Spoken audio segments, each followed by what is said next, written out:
Viver com propósito, o podcast. Senhoras e senhores, sejam bem-vindos a mais um podcast de propósito. Eu sou Rafael Nassif e hoje temos um episódio mais do que especial. Vocês vão ver já. Mas ao meu lado, que anda meio fugido, como você sabe, mas hoje que está aqui, meu amigo Fábio Borges. Fala aí, tudo bom, gente? Então, saudade de vocês, gente. Vocês somem, vocês não mandam uma mensagem, fico carente. Mas vamos aí hoje fazer um episódio incrível.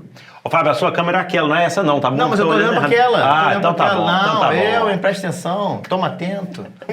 Meus amigos, hoje nós temos um privilégio de receber aqui uma pessoa que eu já acompanho há muitos anos, que obviamente eu nem preciso falar que ele já marcou minha vida, porque ele já deve estar cansado de ouvir isso também. E hoje ele está aqui com a esposa dele, que eu já vi muito podcast dele, mas com a esposa não tem muitos não. São poucos. São poucos. Então, meus amigos, Ana Cardoso e Marco Piana. Obrigado por nos receberem, fico agradecido. Cara, obrigado mesmo por estarem aqui. Primeiro, muito feliz de receber aqui na nossa casa, né? Legal. Vindo aqui, já vi você palestrar. Vocês dois, na verdade, num evento de um amigo que é em comum ao nosso, que é o André Leonardo, nos Açores, que é um lugar lindo. Aliás, vocês já viram a nova série que saiu aí da Netflix, dos Açores, que tá um sucesso no mundo. É? Chama Rabo de Peixe, mas no Brasil chama Mar Branco. Mar Branco. Olha que legal. É mesmo, da cidadezinha lá dos Açores. É bacana, depois vocês assistem. Eu vi tem um youtuber chamado Bacalhau, que ele viaja o mundo inteiro, ele faz altos vídeos também. Eu gosto muito do estilo dele, que é mais contemplativo, assim. E ele vai para os Açores e tem 3, 4 vídeos dele nos Açores que são apaixonantes. Não, Açores é lindo. Mas quando vocês foram lá, vocês devem ter ficado pouquinho, né? A gente ficou só na Ilha Terceira. Na Ilha Terceira ali, não sei se vocês fizeram um tour 2 lá. ou 3 dias a gente... Cara, mas é muito bonito lá. Tem muito É lindo demais e muitas outras ilhas para conhecer, Não, né? muitas. É incrível. É impressionante. Agora, cara, eu começo aqui o nosso podcast, o podcast chama De Propósito. Legal. E eu gosto de começar com essa pergunta. Qual que é o propósito de vocês hoje? Ana Emília. Não pensou sobre o assunto? Não pensei sobre o assunto. Vai, responde, depois eu Bom, respondo. vamos lá. Eu comecei a trabalhar com rádio e televisão, né? E então, assim, eu sempre tive uma postura, e acho que isso acontece quando a gente é jovem. A gente não está muito focado no propósito, a gente está focado em achar uma carreira, em fazer uma carreira. Eu acho absolutamente natural que isso aconteça na vida das pessoas, porque, em geral, assim, eu que tive uma mãe ainda solo, uma mãe com pouco dinheiro, uma família com pouquíssimo dinheiro, eu pensava assim, cara, eu só quero conseguir pagar as contas. E depois de pagar as contas, eu pensei, beleza, já pago as contas, aí agora eu quero achar alguma coisa que eu seja bom, né? Porque como é que a gente descobre as coisas que a gente é bom? Quando a gente começa a receber feedback dos outros, os outros começam a dizer obrigado pra você.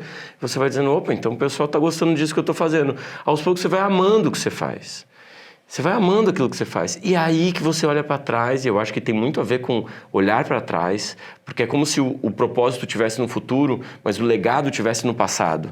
E aí o legado, nem que seja um ano, 2 anos que você já fez alguma coisa de diferente, de impactante na vida das pessoas, você olha um pouquinho para trás e diz, o que é o meu propósito? Então, o legado é meio que o seu norte, a sua seta, dizendo assim, é mais ou menos aqui, cara, que você atua.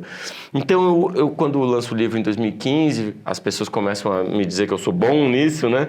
E eu começo a amar aquilo que eu faço e aquilo que paga as contas, os japoneses chamam isso de Ikigai, né? Então, esses 4 elementos aí misturados seriam a força motriz da gente estar vivo.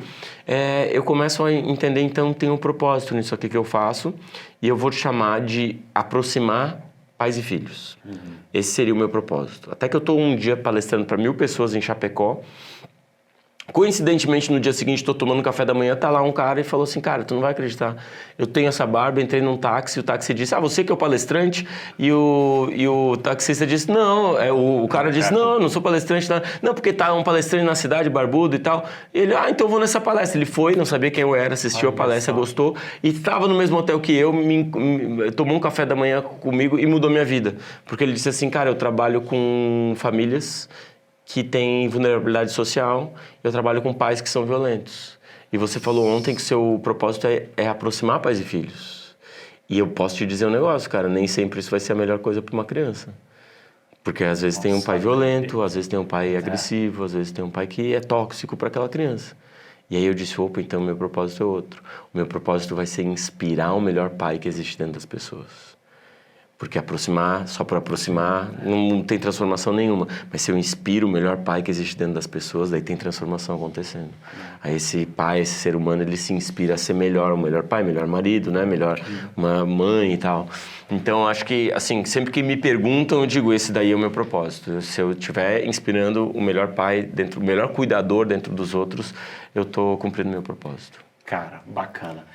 Meu Pode Deus, falar. né? Agora subiu muito a régua. Exato, né? Bota gente Ô, assim. gente. Falei, pô, eu tava assim, falei, se eu tivesse ali, eu já falava, fala o que agora depois disso? Eu falei, eu tô junto com ele, Eu só trabalho aqui. sabe, eu vou ali, ó, Mas vou... eu já vi uma palestra dela lá nos Açores e eu lembro que você falava sobre mulheres também, Sim. tinha uma questão lá.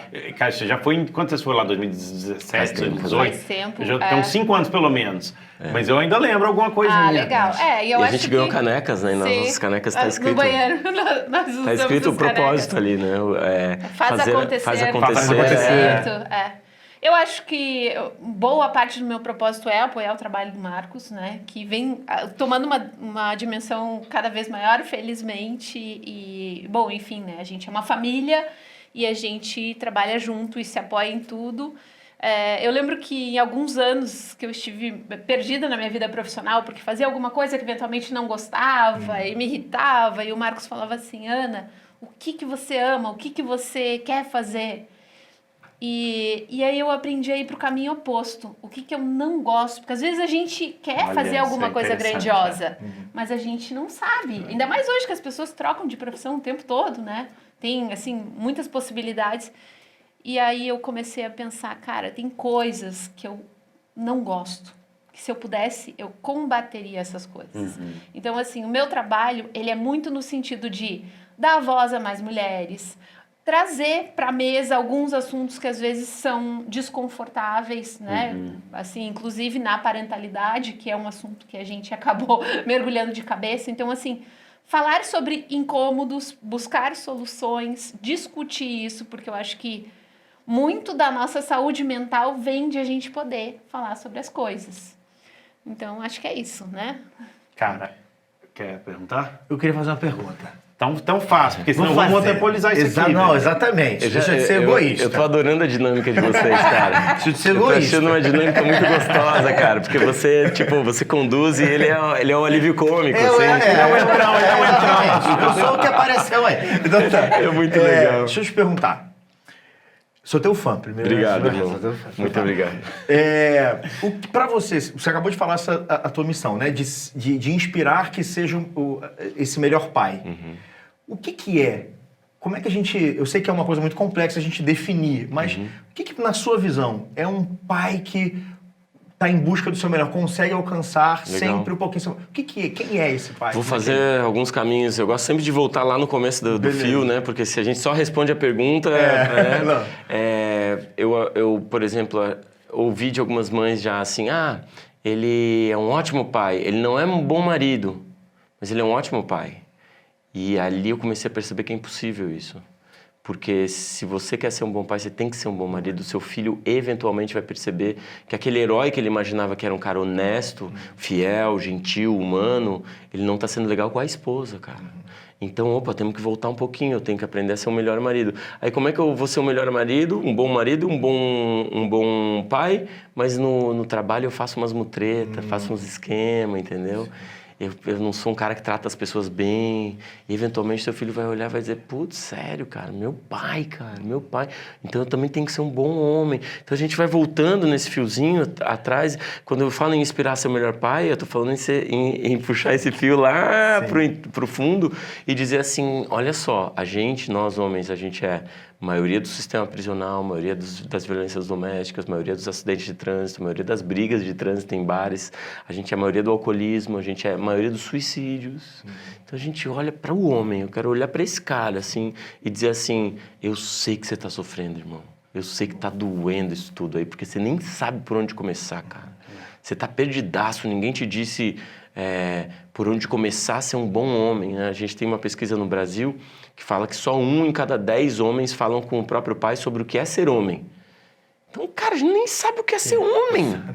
Ninguém nunca nem nos disse, ó, cara, assim que funciona nas tribos antigas, tinha todo um processo, cara. Até 10, 12 anos você era cuidado, os 10, 12 anos jogavam na floresta, tinha outras tribos que tinham a formiga na luva de folha, tem outra que faz um bungee jump com cipó, tem outra que vai pro meio do deserto e tem que lidar com os coiotes. E aí você volta e a tribo diz assim, até aqui você foi cuidado. A partir de agora você cuida, você vira um cuidador. E aí você entende então uma evolução da maturidade masculina, do cara que sai daquele lugarzinho da mamãe faz tudo por mim, e eu vou dar de dedo, ele não sabe com quem ele tá falando, para um outro lugar do tipo assim, cara, eu uso a minha força não para agredir, mas a minha força é para proteger. É por isso que eu tenho biologicamente essa vontade de me aventurar, mas a importância do autocuidado, porque eu tenho a quem proteger, eu tenho a quem cuidar, eu tenho com quem me conectar. Ou seja, todas essas discussões, caras, que são discussões muito, para algumas pessoas, podem ser muito básicas. Pianjas, é óbvio isso. Mas você para ver no comportamento masculino, é um comportamento que é autodestrutivo. Então eu vou provar para você que eu sou homem virando um uísque aqui na sua frente, saindo na briga para mostrar que eu sou homem, dirigindo de forma bem violenta, bem rápida, tirando o fino dos outros para dizer, olha como eu sou macho.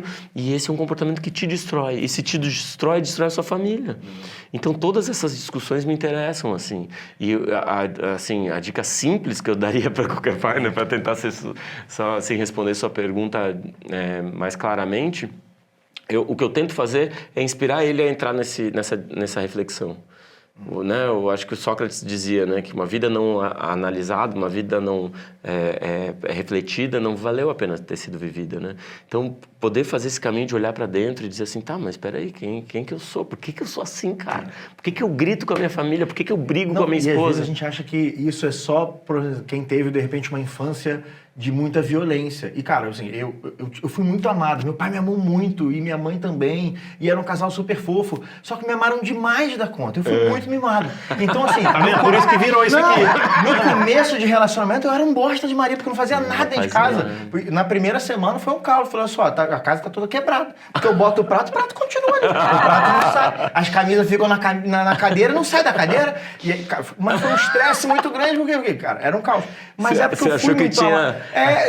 Robô. Na minha vida inteira eu botava, eu virava, não tá mais aqui. Já não tava. Aparecia no armário, guardada. guardado, cheirosa ainda por cima. Eu liguei pra minha mãe e falei, mãe, vem aqui, tá tudo errado aqui na tua casa. Mas foi um caos esse primeiro momento. Foi Mas, ruim pra ti, imagina pra tua esposa. Exatamente.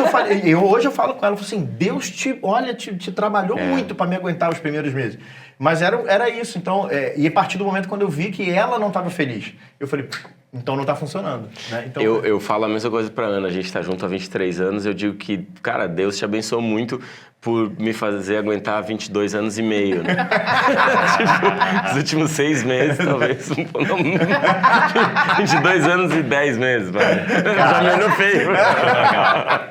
Muito legal. Cara, obviamente eu nem preciso falar que alguns vídeos seus me marcou, você deve ouvir isso todo dia. Mas tô aqui falando também publicamente que alguns desses vídeos foram muito tocantes assim, na minha vida em momentos específicos.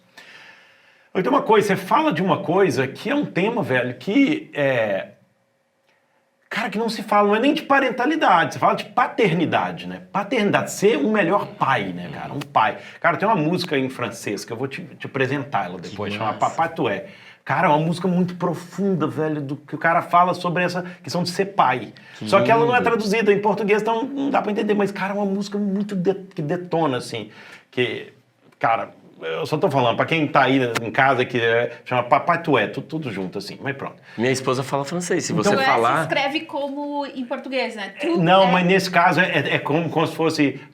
tudo junto. Papai Tu É, tudo junto. Mas eu vou te mostrar essa música, cara. expressão. E depois vocês vão ver essa letra dessa música. Que ela fala mais ou menos? Pancada de que... cadê os pais? Hoje todos os homens sabem fazer bebês, mas ninguém sabe fazer papai. Cara, maravilhoso. E aí ele fala assim... Papai, eu tô à tua procura. Nossa, até me emociono, cara. Porque... Quantas crianças... Como é que é possível hoje? Eu acho que até numa palestra que vocês deram também, cara... Quantas crianças hoje no Brasil nascem sem pai? E eu sei a sua história, eu já vi todos os seus podcasts lá, que você, né, o seu pai abandonou sua mãe, alguma coisa assim, depois você encontrou com ele em algum momento, criancinha na praia, não foi isso? E ele viu e decidiu não... Cara, onde que foi esse clique pra você ser esse porta-bandeira, ou sei lá, esse cara que tá à frente desse movimento único de falar de ser um melhor pai, cara? Da onde que vem isso, assim? Porque muita gente nasceu sem pai e não tem pai, mas, cara, por que você alçou isso e hoje é o cara disso, assim? Eu tinha uma forma só de tratar isso, que era escrevendo. A minha filha nasceu, a Anitta, né? E eu escrevia, desenhava, eu tenho um caderninho, desenhava gente junto, desenhava umas coisas que ela me falava, que eu achava engraçado. Daí começava a escrever sobre o parto, sobre as relações, sobre a minha relação com ela, sobre essa coisa de... esse monte de sentimento que os homens não falam, né? Pois é, cara. E o mais duro, eu morava em Porto Alegre, assim, né? A Anitta nasceu em Floripa, um ano depois a gente mudou para Porto Alegre. E em Porto Alegre... o círculo de amizades, eu não quero dizer que todo gaúcho é assim, mas o círculo de amizades que eu tinha não celebrava a paternidade, né? Então, eu estava ali com uma menina pequena, que eu gostava de cuidar, de trocar fralda, eu gostava de estar junto, mas toda vez que meus amigos, meus colegas me viam, eles diziam assim, você tá de babá hoje? Ou eles diziam, vamos beber cerveja, deixa eu beber com a sua esposa, pô. A mãe que sabe amamentar, que sabe fazer as coisas todas, a gente faz um happy hour e tal. E eu tinha um amigo, cara, que ele falava até na terceira pessoa, tipo, não vou citar o nome dele, mas vamos supor que ele chama Jaime, ele dizia assim, Jaime tem orgulho de jamais ter trocado uma fralda. Falava assim, sabe, na mesa do bar. Então, de novo, eu tô aqui trazendo exemplos de como essa história do seja homem, vai entrando assim, sem a gente perceber, ela vai tomando conta do nosso cérebro, do nosso comportamento, assim, se a gente perceber, a gente pensa assim, opa, trocar fralda é algo feminino, por que eu estou fazendo isso? Aí já briga com a esposa, porque você já está se sentindo inferiorizado, sabe? Ou porque você está num conflito, a sua alma está num conflito, você ama estar com a sua filha, mas ao mesmo tempo aquilo é errado, aí você já briga com a esposa, aí o casamento já fica esquisito. Então todos esses processos, assim, esses sentimentos, essas emoções que a gente nem conseguia nomear, né? A gente não tinha nem vocabulário para discutir. Eu comecei a escrever e fiquei 10 anos sem mostrar para ninguém. Quase 10 anos, porque em 2013 cara. Que eu mostrei o primeiro texto para uma pessoa. Gostaram e tal, daí uma amiga minha trabalhava no jornal, falou, cara, vamos experimentar no jornal. Um amigão meu me disse assim, cara, escreve nessa área aqui e tal. E aí a gente começou a escrever bem, assim, uma vez por mês, aí depois de uma vez por mês, 2 vezes por mês, porque assim, eu tinha muita... Era como se fosse um terreno assim que... Imagina, eu amo minhas filhas, aí se alguém fala mal delas, se alguém faz um comentário, se alguém diz assim, que palhaçada, que ridículo. Depois que eu fui ver, cara, que outros homens antes de mim passaram pela mesma situação. Não sei se vocês conhecem a situação do Brasil, a gente tem licença paternidade de 5 dias só. Sim. E aí tem o deputado, na época, que subiu ao plenário para defender a licença paternidade. Não ia ter licença paternidade no Brasil. Na Constituinte de 88 que foi definido. Tá todos os deputados lá e sobe um cidadão e diz assim, pessoal, a gente tem que, pelo amor de Deus, ter um tempinho para o pai cuidar do filho. Eu tenho 2 filhas e começou a falar e tal. E o plenário rindo da cara daquele deputado. Rindo, todos eles rindo. E um deputado ainda pega o microfone e diz assim, chegou a mamãe de gravata. Nossa. E todo mundo quá.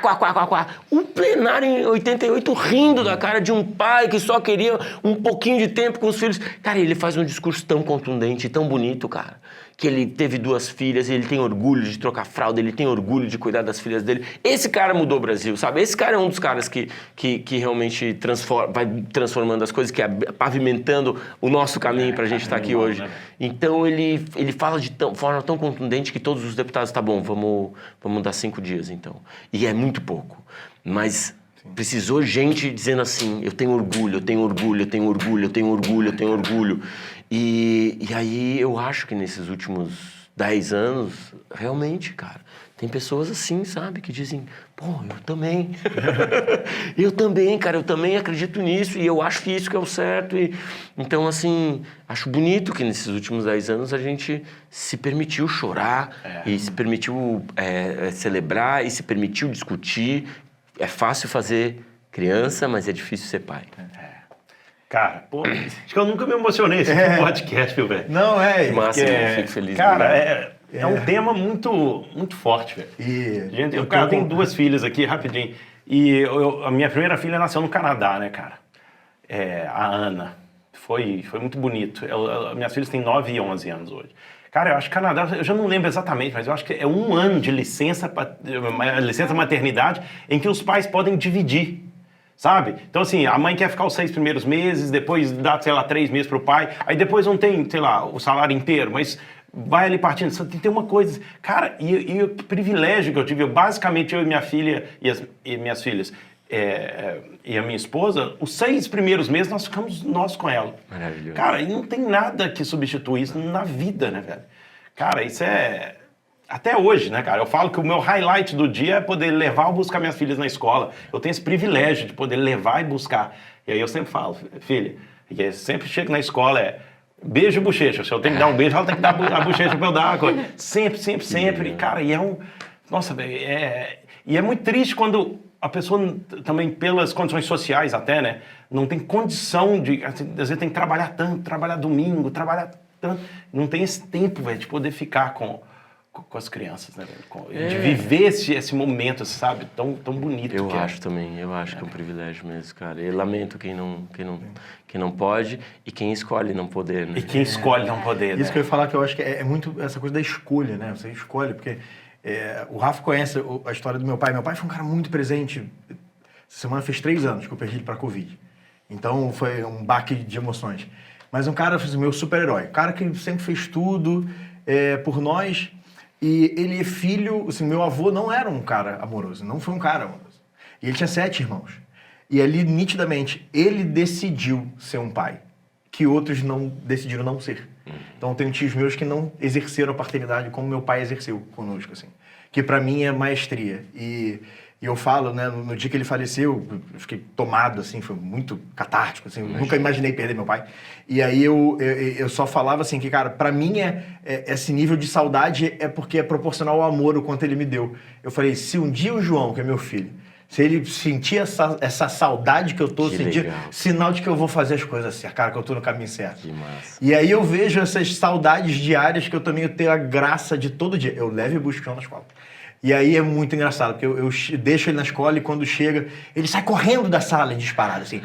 E eu tô lá, assim, sabe? Que idade ele Ele tá com 6, fez 6. Aproveita, que daqui a pouco ele exato. que não conhece. Exato. Aí eu acho ele no chão, ele vem correndo, ele pá, e vê aquela gritaria, e joga pro alto e não sei o que e tal. E no dia seguinte vai ser a mesma coisa. Porque ele passa o dia inteiro lá. E o quanto... Eu falei, cara, isso é maravilhoso. E realmente tem gente que escolhe não tá, né? E também não tenho, assim, também não tô condenando essa pessoa. E a gente não sabe qual caminho que levou ela não entender que de repente isso é bom, que isso é possível. Mas culturalmente, aos homens é permitido essa... ela engravidou, era cedo demais, isso ia atrapalhar a minha carreira. Esses dias um grupo de psicólogas estava falando sobre o nosso trabalho e falou assim, vocês são da contracultura. Eu pensei, esse rótulo é novo. E ela falou, claro, Ana. Falei, me explica melhor. Ela falou, porque culturalmente é a mulher que cuida, tudo nas costas da mulher, ao homem é permitido só trabalhar ou abandonar. E vocês vêm e dizem que não, e vocês fazem esse trabalho nesse sentido. Então, é isso, às vezes tem a vontade, mas tem todo aquele caldo cultural te puxando pro futebol, pra outra coisa, dizendo que tu não precisa estar ali, né? Cara, eu vejo isso, quanto mais... Não sei, eu acho que... Não sei se isso faz sentido, mas eu vejo que os países que vão desenvolvendo, talvez vocês tenham dados para isso, que eu vou dizer aqui agora, que tenham mais riqueza, mais dinheiro, assim, eles podem, talvez, ir atingindo um nível... de maturidade, assim, em que o pai também é mais participativo. E eu vejo em países mais pobres, e eu não digo nem Brasil, se a gente for, por exemplo, país que eu também conheço, e conheço pessoas de Angola, por exemplo, e sem julgamento de valor, se o país é bom ou se é mau, mas eu vejo isso em questão de seja mais pobre, aí que a mãe ainda é mais... ela é mais responsável ainda de crianças. E parece que assim, aí o Brasil ainda mas aí vocês até estão ajudando a quebrar um pouco esse preconceito, né, do pai. Em 1988 não esquece, né? Ou entregar tudo para babá e tal. E aí quando a gente sobe, talvez países que tem mais, consegue dar talvez um entendimento que também a família é constituída pelo todo, e não é só pela mãe que cuida. Então, por exemplo, no Canadá que dá 1 ano de coisa, vai para Noruega, para outros países, em que talvez o pai seja muito mais participativo. Eu lembro quando eu cheguei no Canadá, era muito comum a família ou um casal, o pai tá lá fazendo tudo, a comida, trocando fralda, ou limpando a casa, junto com a mãe. Né? E no Brasil, cara, hoje eu acho que já começa a mudar, mas ainda existe tem que ter uma quebra de paradigma aí, senão a gente vai continuar no coisa, né? O que vocês acham? Assim, isso que eu falo, você acha que faz sentido? O primeiro país que fez licença parentalidade, né? Então os dois podem dividir e tal, foi a Suécia. A Suécia, em 1974, eles contrataram o maior halterofilista da Suécia. Era um cara que tinha ganhado uma medalha olímpica e botaram na televisão, porque ele tinha acabado de ter um filho, e criaram a campanha É Hora do Papai. Em 1974? 74, porra, cara. muito à Lindo frente, né, demais as campanhas. Aí ele entra numa escolinha de crianças, ele brincando com as crianças. Tipo assim, eu acho essa uma das campanhas mais inspiradoras, porque diz assim, não é o homem ser feminino, cara. Ninguém quer que você seja mais feminino. Coloque um avental, coloque batom e fique lavando louça. Não é essa a nossa discussão. Nossa discussão é que você pode manter a sua força, mas a sua força tem um objetivo nesse mundo. E esse objetivo é cuidar, proteger, inspirar. E aí esse cara gigantão, ele cuida, ele trocando fralda, as fotos em revista, outdoor, cara, ele com um bebezinho. Então aquilo desperta a ideia de como um homem, ele também pode participar e também pode cuidar. Aí começam as pesquisas científicas, olha que interessante. Nos anos 70 começa a pesquisa de homem, da importância do homem, né? E aí essas pesquisas começam a nos dizer que o homem que tem conexão com o filho tem mais amigo, o filho sai melhor na escola, o filho sai melhor no trabalho, o filho lê mais quando o pai está por perto, sabe? Tem uma série de benefícios na relação homem, eu tô falando só do pai mesmo, né?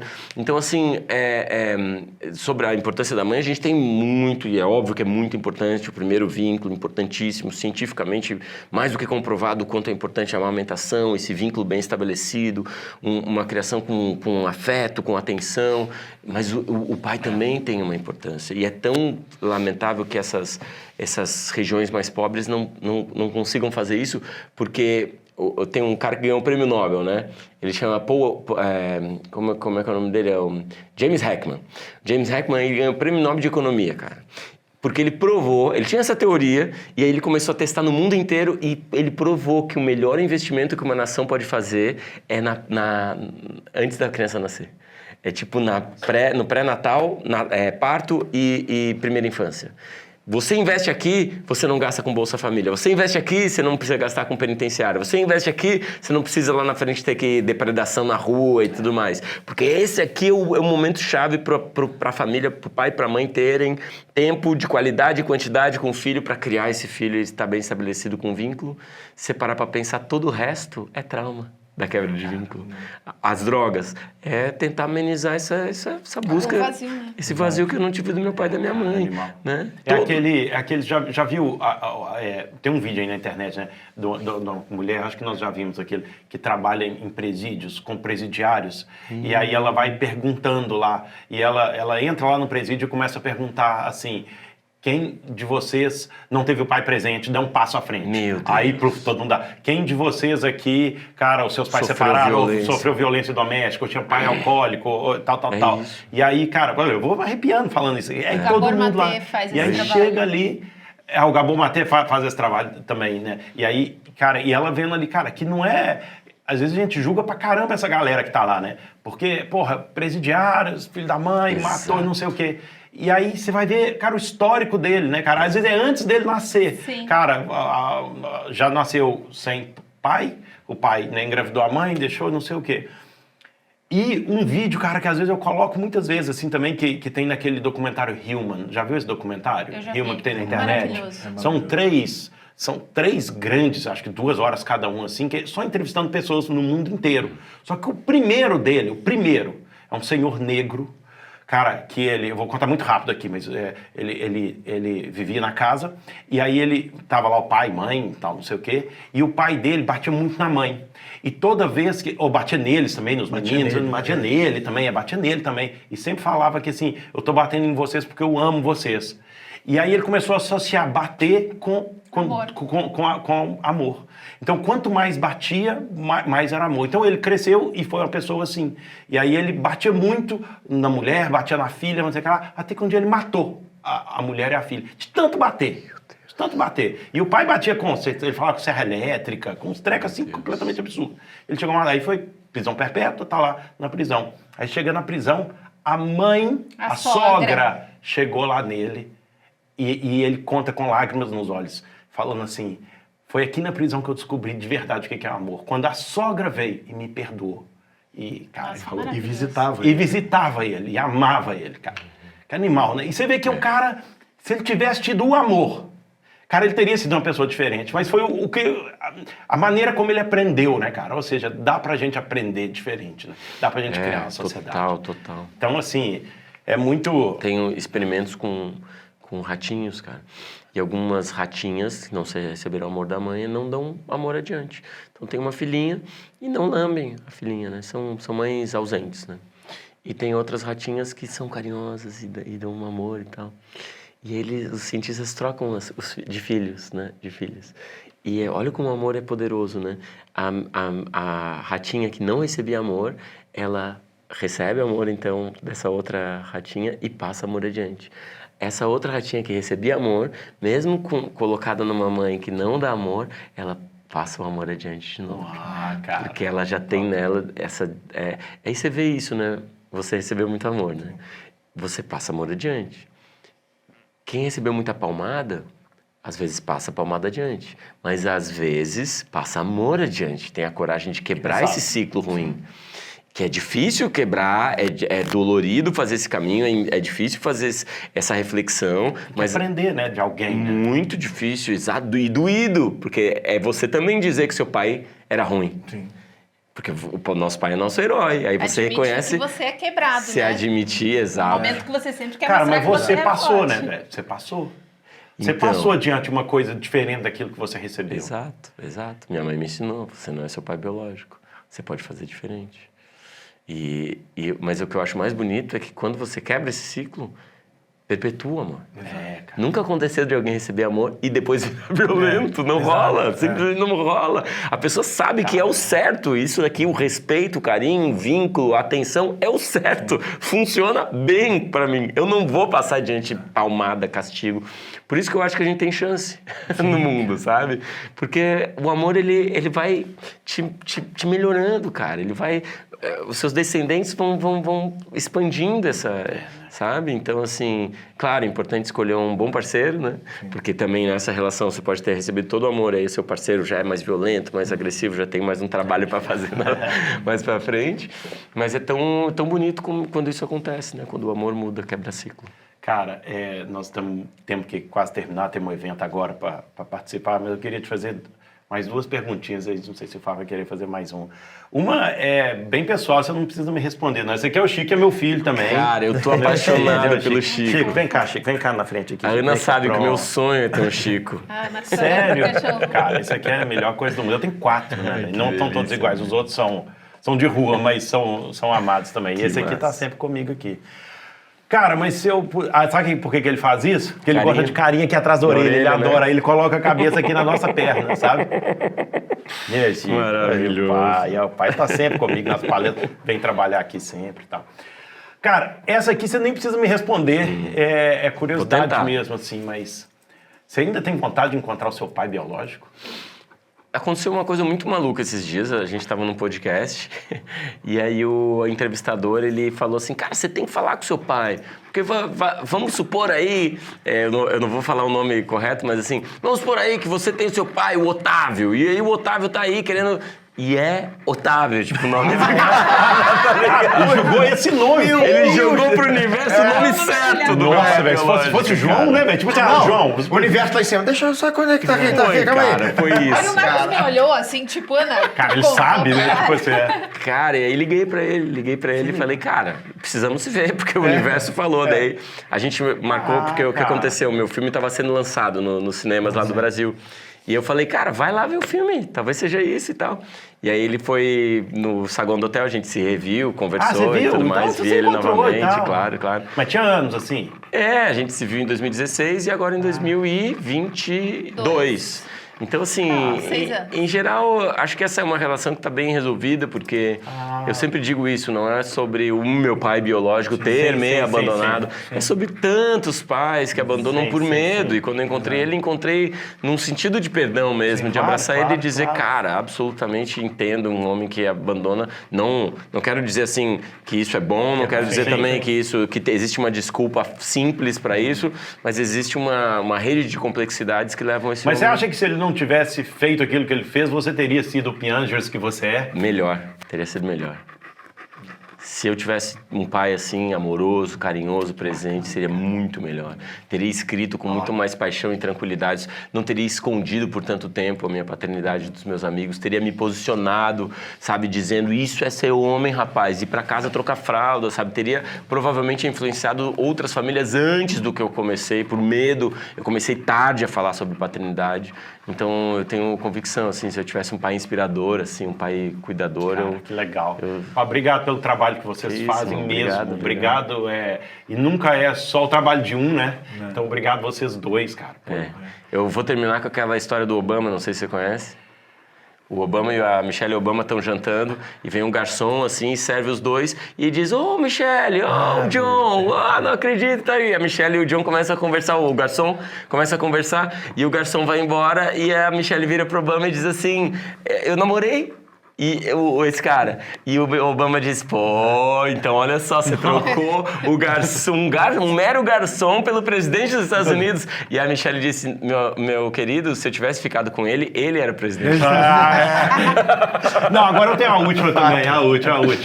Qual é que é dessa barba sua, velho? Da onde que vem? Uma vez eu tirei, ela odiou. Os dois bem barbeadinhos. Não, eu não tenho barba, minha barba é toda quebrada. A minha é dura e cheia, dura de fazer, cheia de falha. Não, mas você teve aí depois. Hoje virou mal. Você não pode, né, velho? Hoje você tira a barba, Ele cara. até pode, mas tem que falar comigo, porque ele não me avisou. Eu saí na rua, chegou Não me um cara, reconheceu? todo sem barba, assim. Eu achei que era um terrorista. Chegou com uma câmera, eu pensei, gente, Olha, socorro. totalmente contra a cultura, né? Os terroristas sem barba, exatamente. Fiquei muito brava. Mas começou assim, de bobo, e aí ficou, porque virou imagem de marca hoje, né? Acho que é, né? Agora é charme, é talento. Não, agora é tem bastante reconhecido a cara, né, que distância, usa, né? Mas a gente usava antes, né, eu acho, né? Hoje em dia tem essa te cultura da conheci com a barba. né? Já tem assim, Já. muitos anos, Muitos mesmo anos. naquela... Então, muitos eu anos. conheci o Marcos, ele tinha 23 anos. E ele já tinha barba. Já tinha barba. Só que ele tinha mais cabelo, um cabelo muito maluco, né? O Fábio queria... o Fábio termina com essa também. Ele queria também deixar a barba crescer para trabalhar de Papai Noel aqui. Conta aqui pra ele. Ah, gente. Essas coisas de idioma, né? De Portugal, essas coisas que a gente erra. E aí eu tava no evento aqui, acabei deixando a barba por desleixo mesmo. E não foi barba, fica aquela sujidade aqui. Mas tá cheio de cabelo branco, né? E eu tô fazendo uma live aqui com a galera que eu tinha acabado de palestrar. Falei, ei, gente, não sei o quê. Falei, eu tô aqui diretamente de Portugal. E olha aí, minha barba tá crescendo. Já posso fazer um bico pra Papai Noel. Só que bico aqui em Portugal é uma coisa de uma prática de um sexo oral. E aí eu não sabia.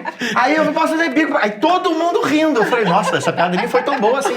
Mas aí o pessoal falou, tá, gente, que... não, porque bico aqui. Aí explicaram o que é. Eu falei, gente... Papai Noel também merece, né? Coitado, velho trabalha pra caramba, paga bem, eu vou ser, né? Mas, cara, esses erros, essas coisas acontecem muito aqui em Portugal. Cara, mas eu sou muito grato pela vida de vocês. Obrigado, de verdade, irmão, né? muito De coração, obrigado. cara. Obrigado Sou grato aí por... Cara, Deus, universo, sei lá, o que ele levantou vocês aí pra essa família, cara, pra abençoar e ajudar tanta gente aí a... Cara, ter, sei lá, talvez mais luz ou mais entendimento no caminho. Dá pra sentir essa Isso aí. emoção, cara. Muito obrigado. Total, velho, total. Pô, Muito obrigado mesmo. É muito especial mesmo, porque eu e o Rafa, a gente tá no mundo do desenvolvimento humano há algum tempo e essa coisa de paternidade, família, sempre foi uma coisa muito forte, né? E, cara, não posso esconder que você, pra mim, é referência, né? Assim, e eu tenho essa coisa de acreditar muito nisso também, de que a gente tem que escolher ser melhor e a gente pode ser um pai melhor. E eu sempre falava que as pessoas às vezes falam assim, nossa, você é um pai tão presente. Eu falei, cara, não, eu só sou pai, velho.